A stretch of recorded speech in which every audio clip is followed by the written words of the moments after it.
All right, I'm Rich Vossler. I belong to Apple Valley Wood Turners. I'm not retired. I have a full-time job, so this isn't my full-time job, just so you know. I've been turning 7 years, something like that, but it came rather easy to me. I've been doing woodworking for most of my life, so this was just kind of branching off into that. So what I want to talk to you or show you today is a technique called inside-out turning or reverse turning, where you start and you turn something on the outside of the wood, you break the wood apart and turn what you just cut to the inside of the wood. There's all kinds of different ways you can do it. You can do it with 2 pieces of wood, with 4 pieces of wood, with 3 pieces of wood, with 6 pieces of wood, and even more if you care to. How many are members of AAW here? Handful of people. One of the good things about being a member of AAW is you get this journal. And this is where I learned all about doing what I'm going to show you today.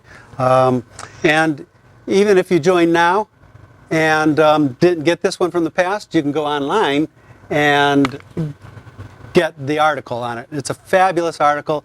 Goes into a lot of depth about how to turn inside out. And this one he called it turning diamonds because the shape of what he's turning was a diamond shape. See, it looks like a diamond. So he managed to turn this with pieces of wood shaped like that, and I'll show you how they do that. So that's what this is about tonight. I'll pass this around too, and then you can just write it down and take a look at it. I think his article starts on, my memory serves, like page 66 or something.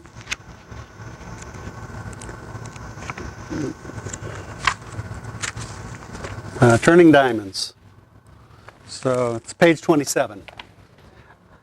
I'm going to pass a lot of stuff around. I'd just like to get them back though, if you don't mind.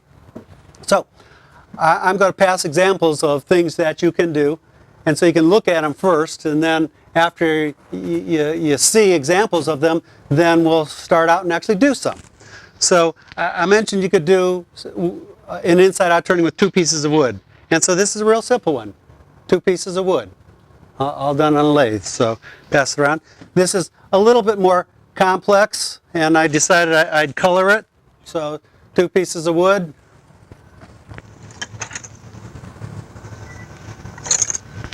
Some shapes are better than others, but these are all 2-piecers. What I thought we'd do today is this one. It's a 2-piece inside-out one, and I just put some glitter on it because it's a Christmas ornament, make it look a little bit more glittery. So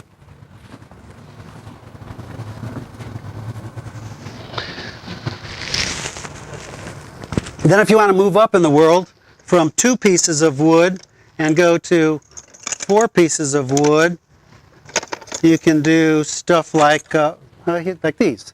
These are turned with 4 pieces of wood. So you can see 1, 2, 3, 4. And I alternated colors. So I made a tall, skinny one and a short, fat one. They're candle holders.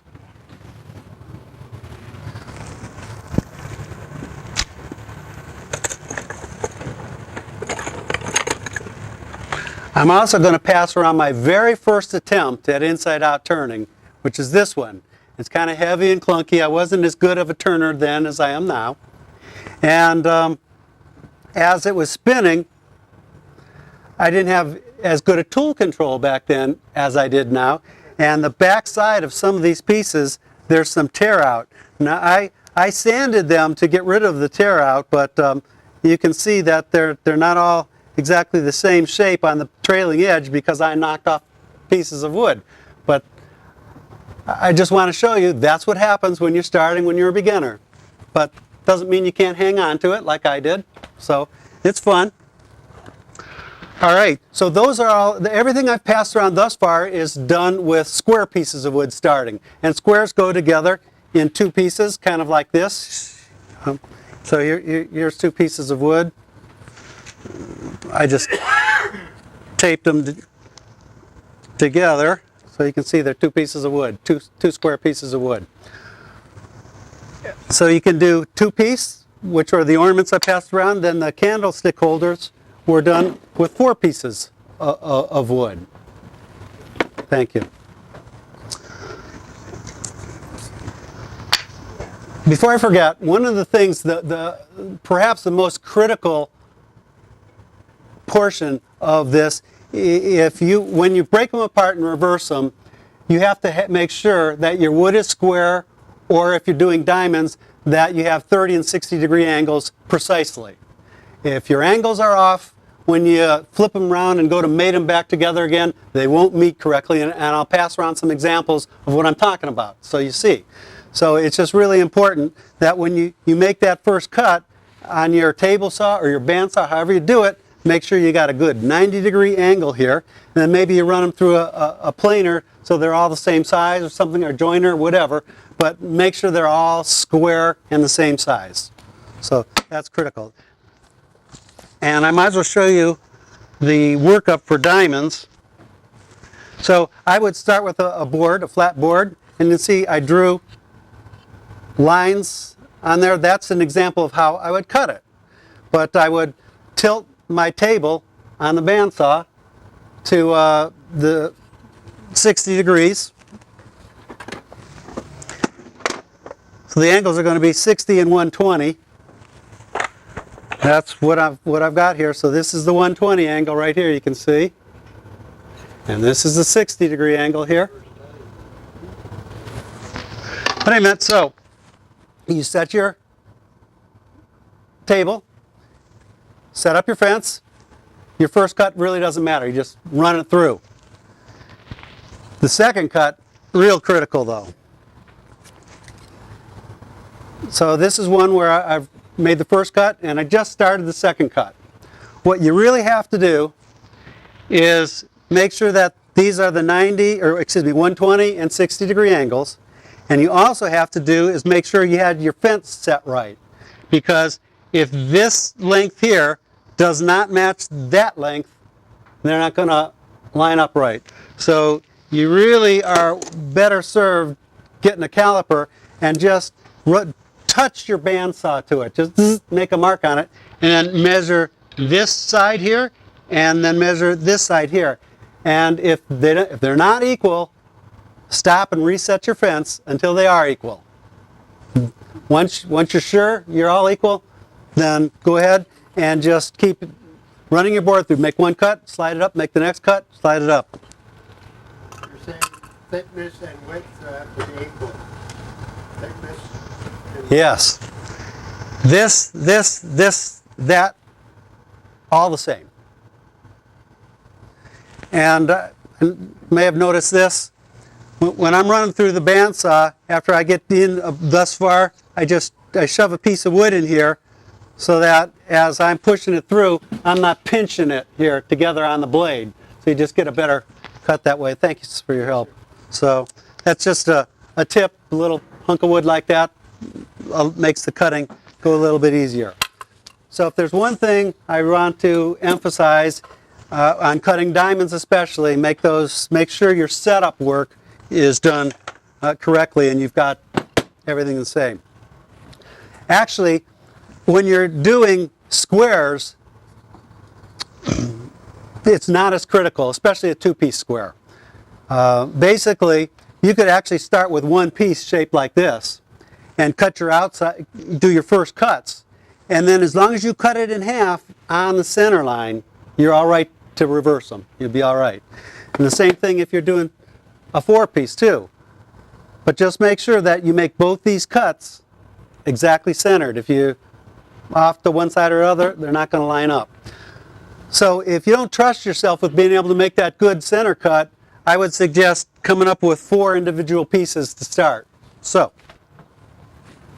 just little tricks of the trade. So now we're going to start with what you can do with 3 pieces of wood. Now that you have the 3 pieces of wood like this, you glue them up temporarily, and I'll show you how to do that so that they're in a shape like this. Okay? And then you're going to mount it on the lathe after the glue dries and spin it and make a first cut on the outside here. And that first cut on the outside, then I don't have a piece where it's cut just one side.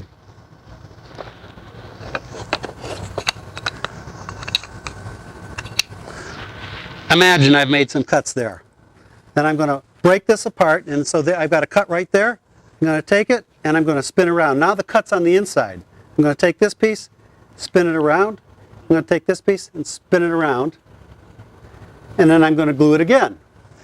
And then you'd get something that looks like this, where you'd see the cuts that used to be on the outside are now on the inside. Then I would mount it to the lathe again, and I would cut. Oh, wait a minute, I do have one. This is what it looks like when it's just on the outside. So I started with 3 pieces like this. I made this cut. This is the first cut. I broke these pieces apart. I turned them inside. Now I got this. Put this back on the lathe, and you do another cut. Now I've got something that looks like this, where what I've got is a cut on both sides now. And then you could do one of 2 things at this point. You can glue this thing solid and finish it off, then you'd have a 3-piece ornament, or 3-piece whatever. And some 3-piece whatevers can look like this. This is a 3-piece whatever. Here is another 3-piece example.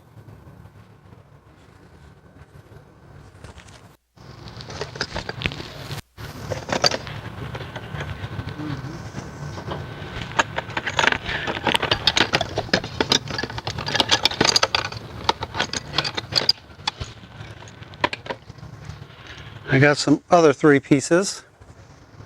Okay, all of these are 3-piece examples. Pay special attention.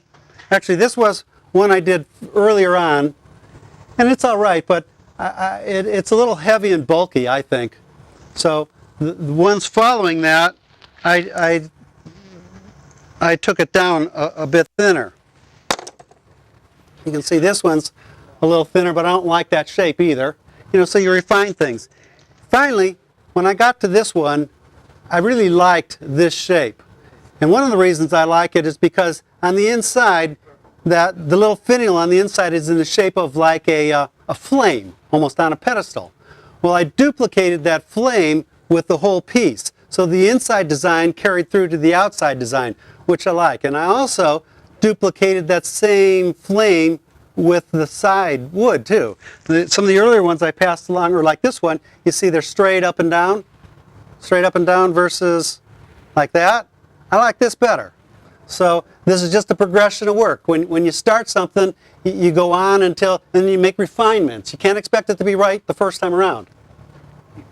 I also mentioned what happens when you don't cut your angles at 60 and 90. This. When I pass this around, you're going to see that the seam didn't join together here. You see a big seam there, where on this one, they all come together real well. So we can pass those around and you can see the difference. Or you can make candlestick holders out of 3-piece. Okay, so that got us to this point. We did 3 pieces thus far. You can also make 6 pieces. Just put them together differently. Instead of putting together this way on the 120 angle, you put them together on the 60 angle. And you could put that whole contraption on the lathe, cut a design, and you could again spin every one of those around 180 like I showed you on the other one, and you could come up with something that looks like this. Just a little ornament. This one has 6 pieces. Be careful with this one. The wood is, I turned it really thin, and okay. Well, I don't mind. Just hold on to it like this and be careful if you want to see it, or if you want to come up later. It's just hold it.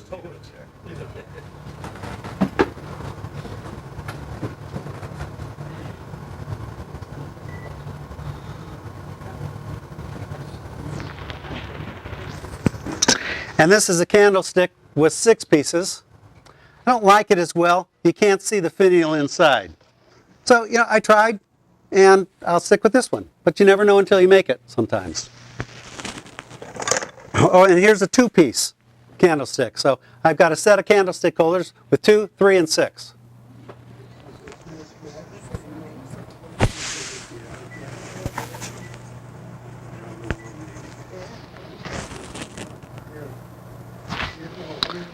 Okay, if you want to take it to the coup de grace of turning this, what you've seen thus far are things turned on 2 sides. Everything I've passed around has been turned on 2 sides, the inside and the outside. You can actually turn on 4 sides too. So to turn on 4 sides, once you get to this point right here, you'd have to make 2 of these. So here's one, and I would have had to make another one exactly like this. Okay? Once I have 2 of these, I'm going to break them apart, and I'm going to put them back together in this configuration instead of this configuration. Okay? So I'm going to take 2 of these that have been turned on 2 sides, and I'm going to put them together. And now what you'll see, if you can imagine this piece right here, would be facing like this. So I would be getting ready to turn on this edge and on this edge when I reversed it. So now it would be cut on 1, 2, 3, 4 sides. And what you get with 4-sided ones are things like this. So this is 6 pieces cut on 4 sides.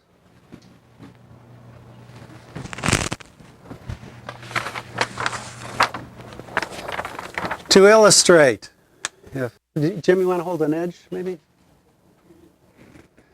Maybe sometimes the picture help. This is where we start with a 3 configuration, and the yellow is what I would cut away. So when I turn the lathe on and spin it, the yellow is going to go bye-bye. Now I've broken it apart and turned them inside, so you can see the cutout part is now on the inside. And then I would spin it on the lathe again, and now I'm cutting the outside again, so now I've got 2 sides cut. Okay?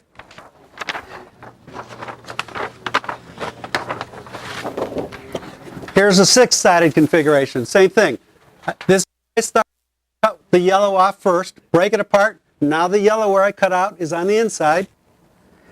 Break it apart, spin it around again, and now I cut out the final ends. And the wood itself that's left is right here, and all the rest is hollow on the inside. That gives you a 6-piece ornament cut on how many sides? 1, 2. Now to make the 6-sided cut, you start with 2 of these. Remember I said I've got 2 of these right here? 2 of those. You put them together in this configuration right here. So here, this would be 1, 2, 3, 1, 2, 3. Now it's put together in this configuration. And I'm going to spin it, and this part right here, I didn't color it in, but here, here, here, here, here would get cut away and become yellow, and I'd break it apart and put them into the center here. So now I've got a cut 1, 2, 3. 3 sides, and the final cut is on the outside here. It's 4 cuts. So it's trimmed on 4 sides. And I want to show you a table I made. Unless you think it's only good for little stuff and ornaments, you can actually make things much larger.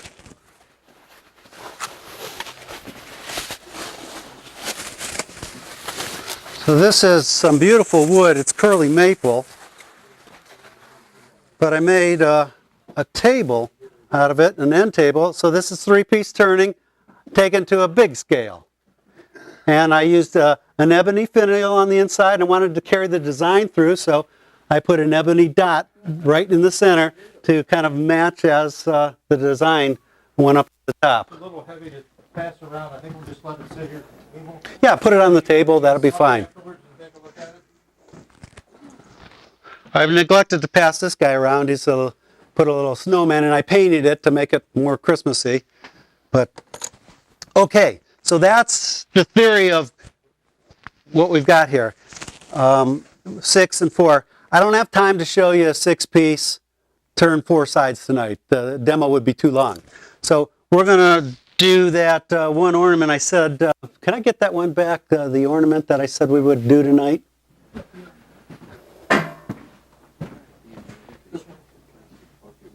Yep, that's it.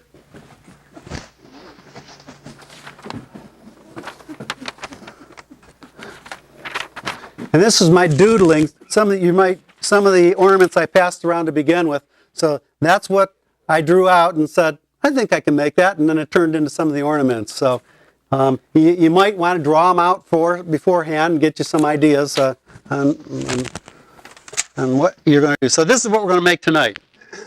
So we're going to start with 2 pieces of wood, and lo and behold, I happen to have 2 pieces of wood here if I take the tape off.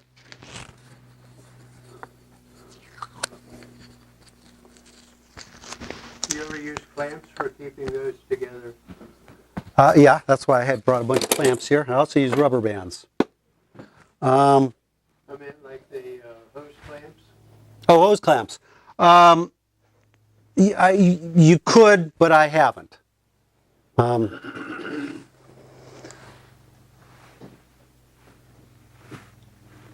grain pattern kind of matches this way. Doesn't match so good this way. So what I suggest is figure out your grain pattern before you start. Say, I like the way these 2 pieces go together this way. Now remember, this is the way your ornament's going to be finished. So we're going to cut the inside out first. So your first glue up has to be backwards, because we're going to cut the inside first so that when we have a cut here, and when I finish, I'm going to put it back together like this, and then it will match. So think about your wood, because you got to start backwards from where it's going to end. Okay, so we've decided that this is what I want it to look like. So to start, I'm going to lay them down right here, and you get thick CA glue. Just trash. I'm going to put a drop on either side, and I like to use rubber bands to hold the CA glue. So I got a little jar of my rubber bands here, and it doesn't take much. And thick is what you want to use because it sits there better, and it cures slower than the medium or thin. So we're just going to. Anybody got a little sharp thing? Nail or knife? Yeah, it fell over my car and just dried up on the edge. I just need to poke. I need some. I brought everything else, but beautiful. Nope. Almost looked like it was coming out, didn't it?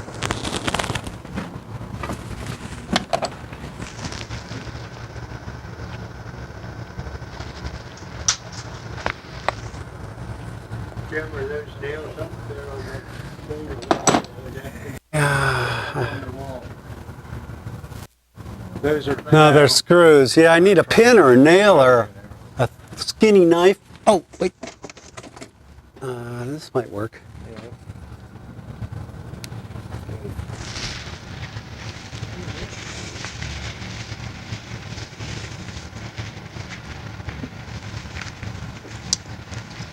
Let's go to have it there. Yeah. Yep.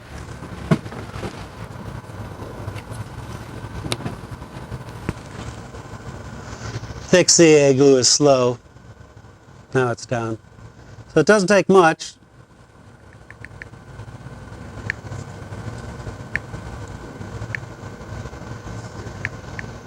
A dab there. And a dab here. I'm only going to do the gluing once just to show you, so we won't worry about that. That's all it takes. And then I'm going to flip them back in the opposite You know what? I glued the wrong end? No, I didn't. I'm okay. No, I did. I glued the wrong end. I could. This is just a demo. You got the idea. You know what you're supposed to do.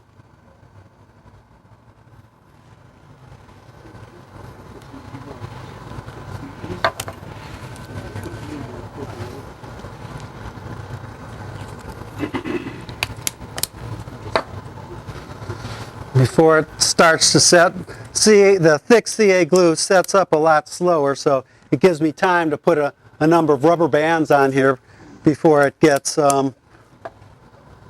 before it sets. About 45 seconds for thick. Yep, and I'm probably getting near 45 seconds now, and I've got them on. That's all it takes. So I'm going to set this aside and let it cure. And I'm going to go to, no, I'm not, I'm going to use that one. I'm going to give it a few seconds more.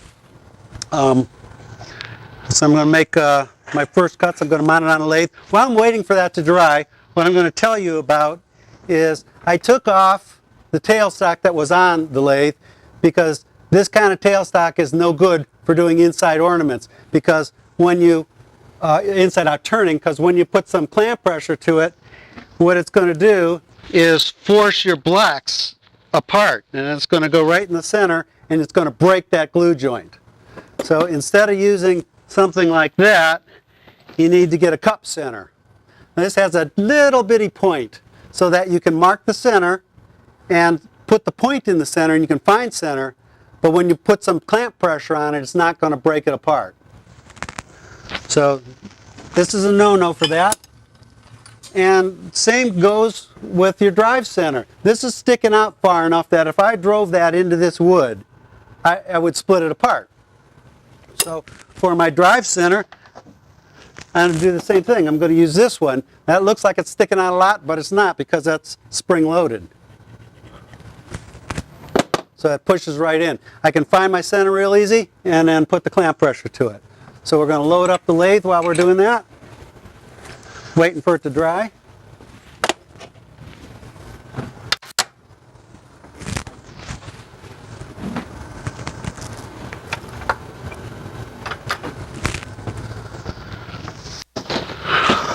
Okay, I'm going to find the center. I'm going to mark the center, because if you don't center it up right, your design is going to be off as well. So I'll do a quick measurement and I'm going to mark it. And this is 1.5 inches. So I'm going to split it at 3/4. Mark that side.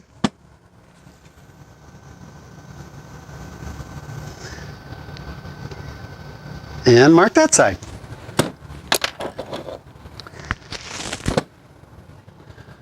I love these for marking. You shove it and you hear it click. And it puts a little dent in there. I am not going to push it until it clicks, though, because I would quite likely split these apart.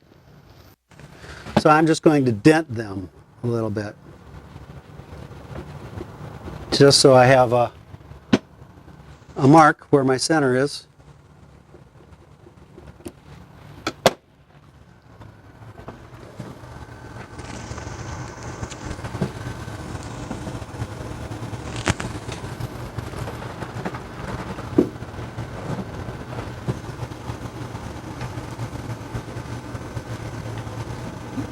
Now we'll put the points right where my centers were.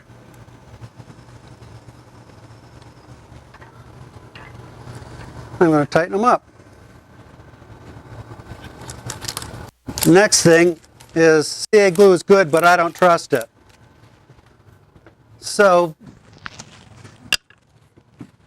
get some strapping tape, filament tape, and we're going to wrap it up so that if you get a catch, you fracture that CA glue, you don't have a hunk of wood hitting you in the head. Very important. Safety. Got to be safe.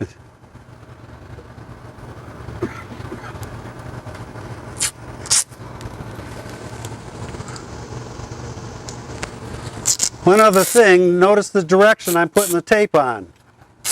In the direction that the lathe turns.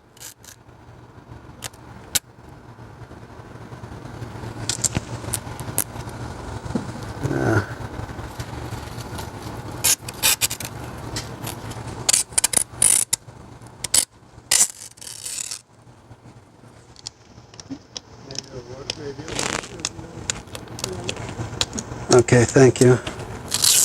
I actually cut this beforehand. There we go.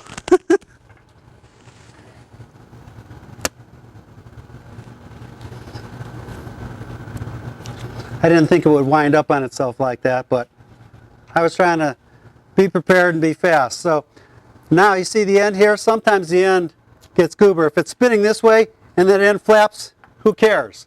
If it's spinning this direction, if I wound it the other way, it could get caught, and next thing it's winding up on your tool rest, and big problem. So make sure you put it on in that direction.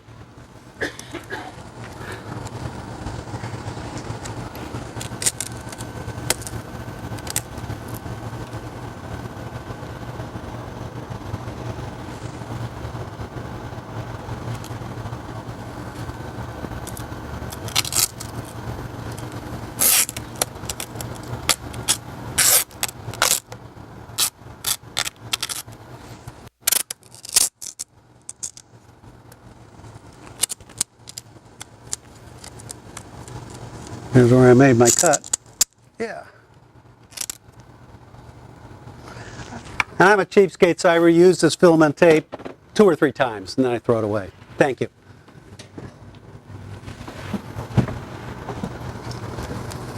Okay, I don't want the rubber bands on to turn, so.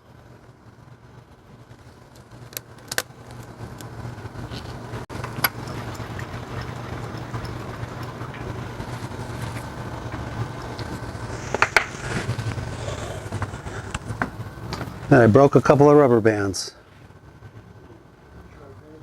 Sharp edges in that wood. 2 of them are broken. It's all right, they'll make more. Where'd the ornament go? Okay. First thing I want to do, this is the cut I'm making first, the inside cut. So I got to figure out where that's going to be on the ornament. And I actually put some marks on the wood already, because this is where I want that center cut to be, where that mark, those marks are right there. And you'll notice that on the tail end of it, I'm real close to the edge of the wood, and on the headstock end, I've left myself some extra wood up here, because this is what's going to go into the chuck. So I want to leave some wood up at the top, or your chuck end. If your chuck end's at the bottom, leave the extra wood there. So just something to think about. We're going to put it on the lathe next. And stop me and ask questions too if you're scratching your head about something. Also, you saw it cured with just rubber bands, and I didn't clamp it to have all kinds of pressure. To get a glue joint, you don't need high pressure. You need intimate contact, not high pressure. So as long as you have that intimate contact with your wood, the 2 surfaces, it will give you a good bond.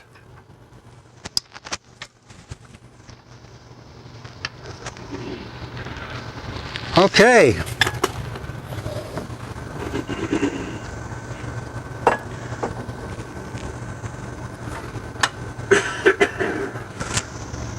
That's a bigger piece of metal than I need here. I could do with a 6-inch one for something like this, but you don't have a 6-inch, do you? A round bar down there. Oh, okay, yeah, this is 4-inch, but There's another one. no, that's fine. You know, I'll stick with this. I'll tell you what, I like. Oh, here it is on the end between the chuck. Yeah, I see it.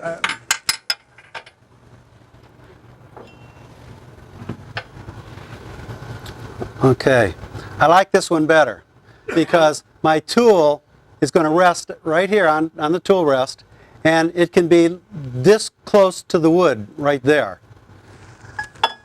With round ones, I've got, you can see how big the gap is if I had 4 hands. I've got about this much distance. So you're already adding distance. And you're better off having the tool rest as close to your work as you can. This one gets you closer. I don't like round tool rests because of that reason. I had some earlier on and I gotten rid of them, and I have all this kind now. I hope nobody just went out and bought some and they're going to feel bad. It might work, depending on what you're doing, you know, it can work. I used them for a long time, but that's just my thinking on the matter.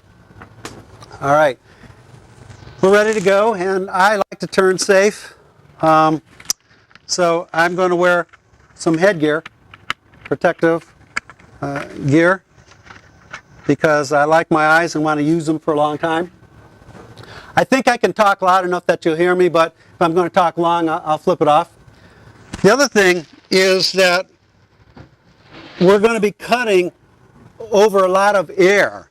We're not cutting something completely round. We're going to hit wood, and then we're going to cut air, we're going to hit wood, we're going to cut air. You saw my very first ornament that I made. Well, I was less sure of myself at the time, and I was turning slower. So when it's going slower, let's say if this is the wood and all this area here is where you're cutting air, as you're going slower, there's more time for your tool to move and maybe get pushed down into the wood more. So if you can turn faster, the amount of time your tool isn't in contact with wood is much less. So it's actually way easier to cut fast.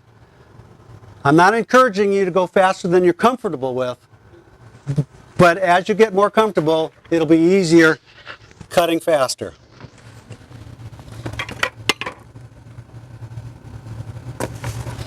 Richie, are you going to have a steady speed with that, or are you going to, after you round it off, bring the lathe up a little more for RPM?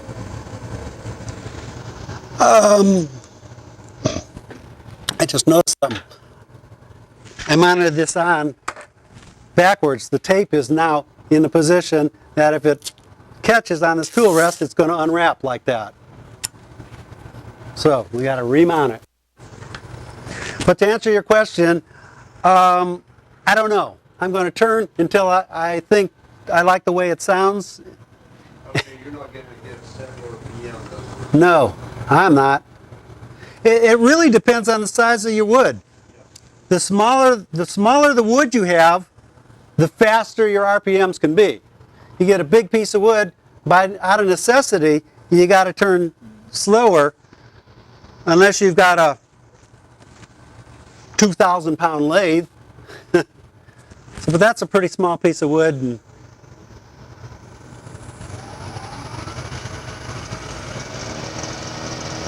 so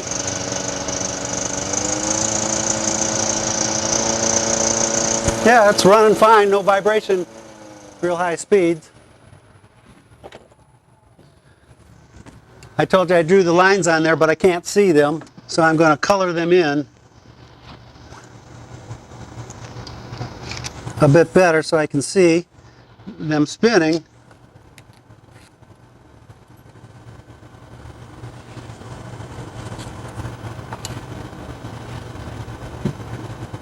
Because I'm going to try to make my design between the lines.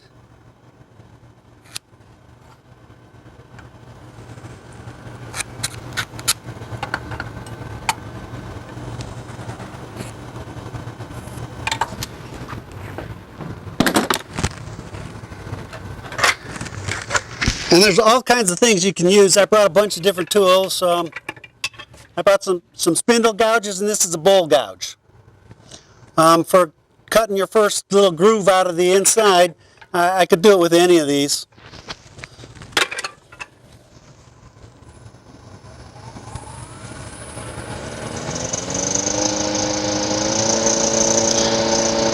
I can see my lines pretty well too. And I'm just going to start with the center, and I'm going to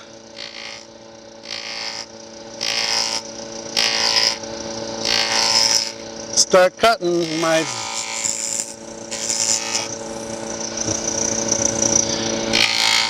It's good if you can change hands, you know, for both sides.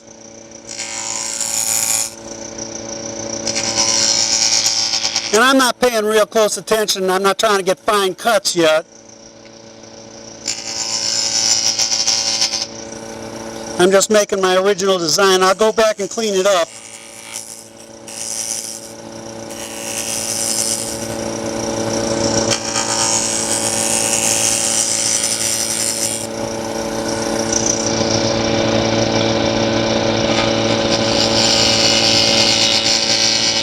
Sound is important. I don't know if you hear, it's a nice even zzz. You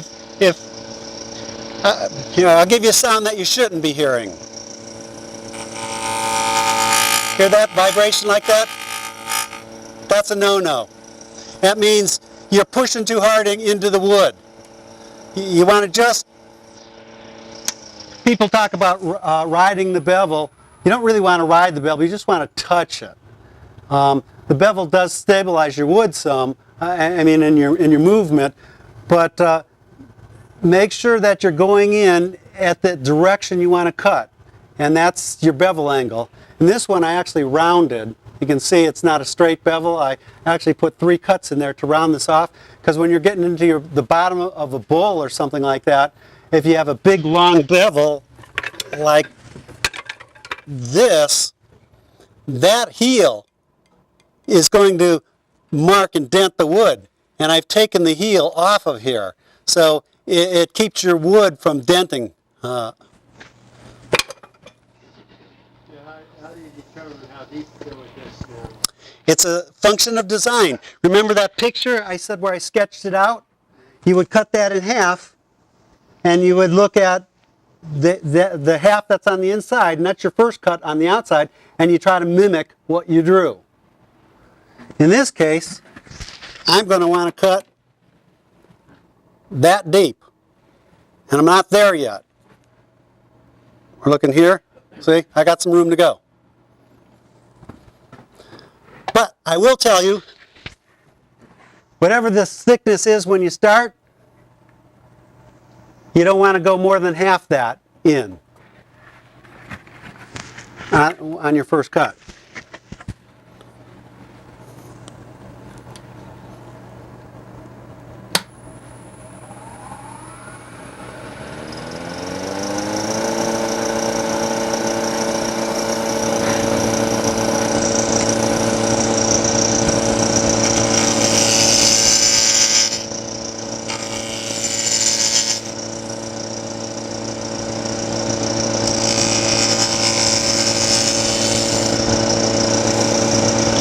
Now I'm paying more attention to the cuts. I'm going to go slower. And I'm going to use my body as a pivot.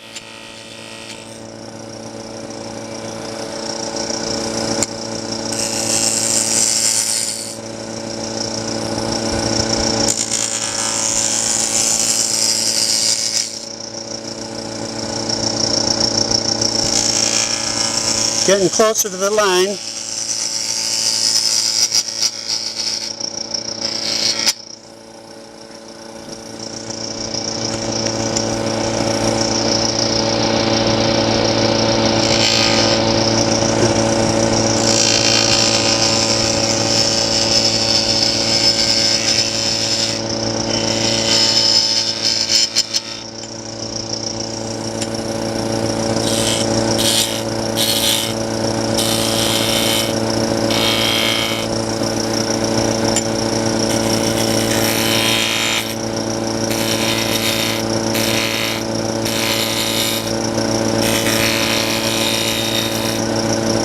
Now try to meet both cuts at the bottom. Got to get a little more off this side here. See, right now, I'm riding on my bevel, I'm not cutting anything. As I raise the handle up, the cutting action gets closer to the wood, and eventually it catches the wood and starts cutting. So here, nothing's happening. I'm raising my handle up, and I'm just starting to get some cuts, and then I push forward.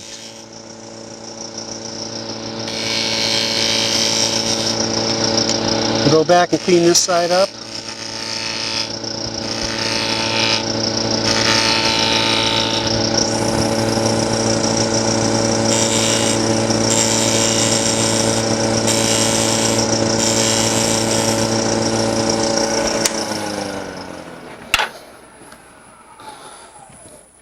See if we're getting kind of close to the size of this one. Real close. This is dead center now. And he can come down. I mean, if I want to make it exactly like this, I'd have to go just a little bit longer. But you get the idea, so I'm going to move on to the next phase. I would have maybe taken that one bit deeper. For now, I can take off. I'm not going to sand. What? Actually, I would take another cut. Maybe I'll take this off and pass it around. One of the things you'll notice is on the back side of this wood, the wood was spinning this way. The tool came in and hit here. As it came off the back side of the wood, there is no tear off here at all. It's nice, but now would be the time to sand it. So I would just take a piece of sandpaper and sand it. When you're sanding, you don't have to worry about here at all, or here. You have to worry about this part right here, because these are the two edges that are going to be glued together. When I break this in half, this piece is going to be the center, this edge is going to be the center, and this edge is going to be the center. And if I've sanded like a hunk out of here, when I go to make them together, they won't match up right. So that's what I'm trying to say. When you're sanding, it's okay to sand this round over, whatever you want. It doesn't matter, because it's going to go away in your next turn. But this edge here and that edge aren't going to go away. So be careful sanding there. All right, that's enough about sanding. I will tell you at this point, now is the time to finish this right here. Because while it might be pretty easy to finish it inside here, if you're doing, can someone want to bring me over a three-piece or, well, here I'll just, any of them actually. Yeah, you can see I could never get the finish in there. So now's the time to finish it. I mean, even something like this, it's hard as heck to finish in there. So you finish before you reverse them. And if you're going to paint the inside, what you have to do is mask off this edge and this edge, because if you get paint on it or finish on it, the glue won't take and your wood will split apart. So you have to put masking tape on it, or you have to just be real careful and finish something like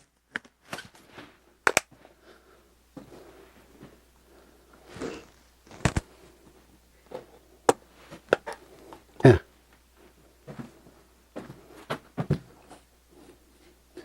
So you just kind of work up to your edge and come right off your edge like that. The same goes for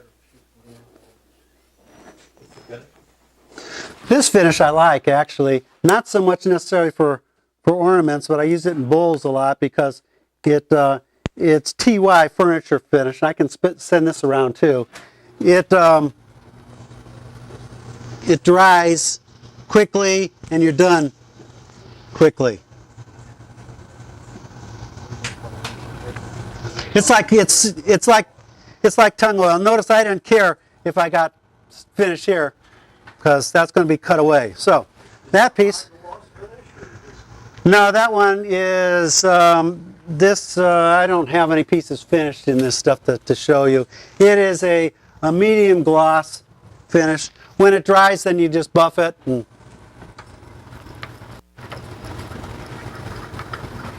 what kind of finish do you use on those ones?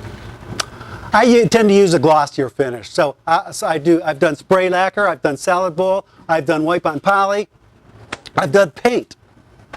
So, in any event, I'll pass this around. This is step one. You can see I cut right to where my lines were.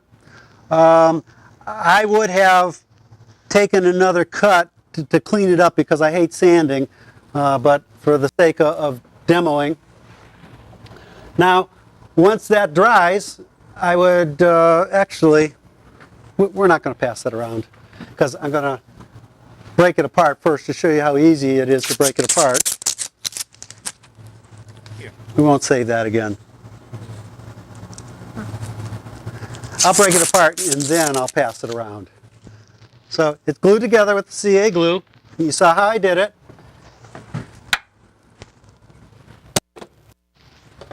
Chisel, hammer, just line up your chisel right on the seam, the crack.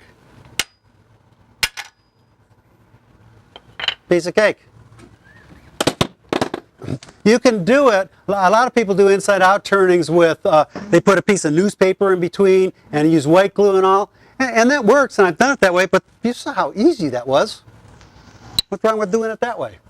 Now, I would be ready to put regular carpenter's glue or Gorilla Glue, whatever glue you're going to use, on here. So I'm going to glue both these sides. And I want to tell you, be careful when you glue it that you can put a lot of glue out here, but when you get towards that seam,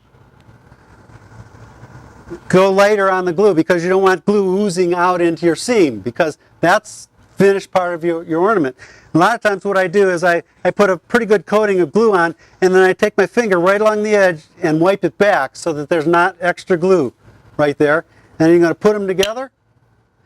And at this point, I would probably just use a clamp like this and glue it.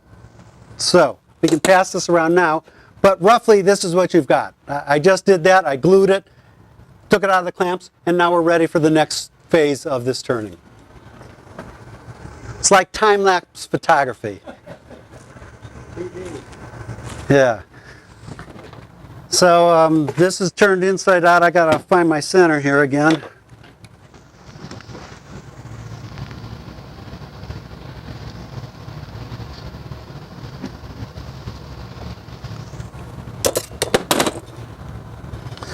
Okay, on this, I can use it all the way in because this is glued with good glue. That glue joint is going to be as strong as the wood's going to be, so I'm not going to split it apart.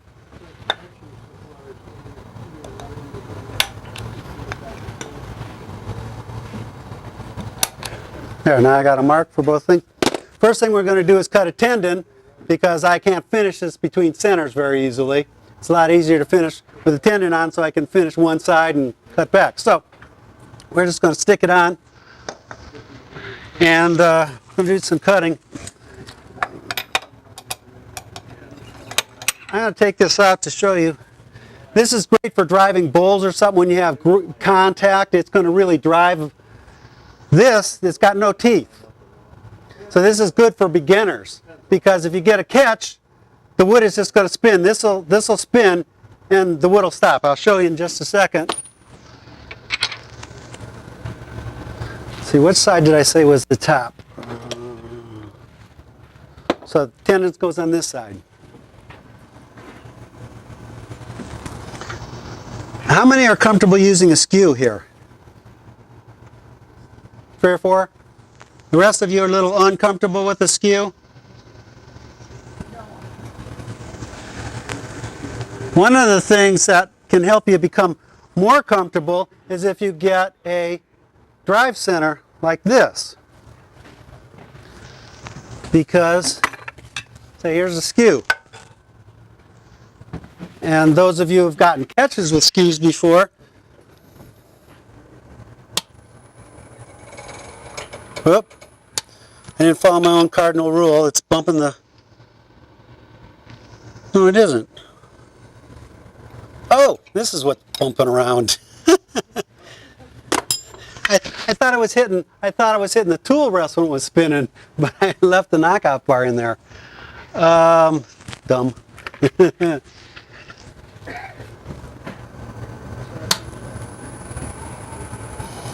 Okay, so if you get a catch, nothing happens. So it's safe. But yet, I can speed it up and I can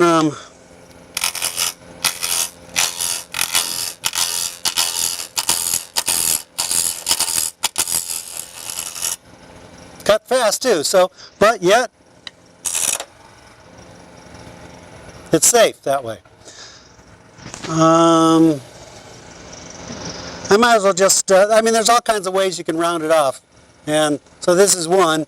And for sake of time, I'll just, I guess, keep doing that.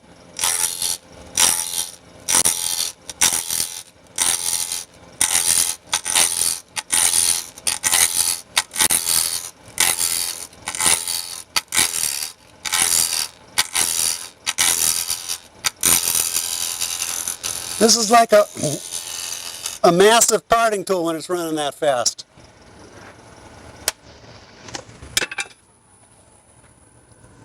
You see, I'm still cutting a lot of air though. It's mostly air. This is air here. Cutting wood, air, wood, air. So I got to put a tendon on here. And I measured my chuck and I set my caliper somewhere, right here.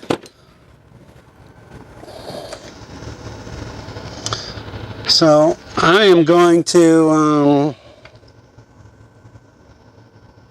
put a mark on here.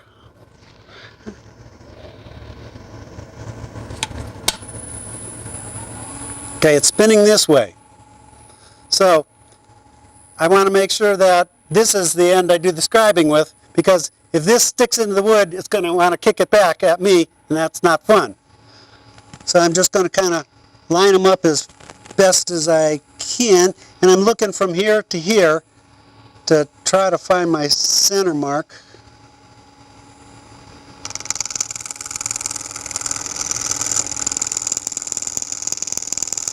And I'm cutting air here. I'm going over air, but I can see where my mark is, I think.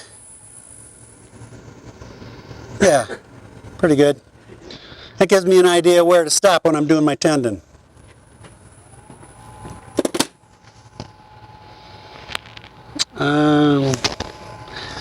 There's all kinds of ways and all kinds of tools I could be using to cut a tendon, and sometimes I pick a particular one, and the other times I just pick the one I grab in my hand first. So see what I get. I can't use that. Oh, this is a little pointy, it's called a Vortex Tool. Of all the tools I could pick, that's the one I can't use. So we'll just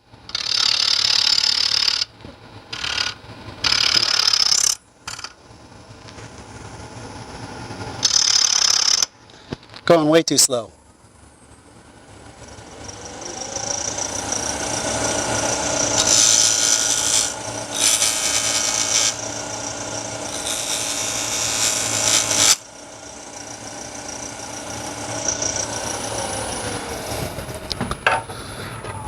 I should remark this. I'm having trouble seeing it. My eyes aren't as good as they used to be.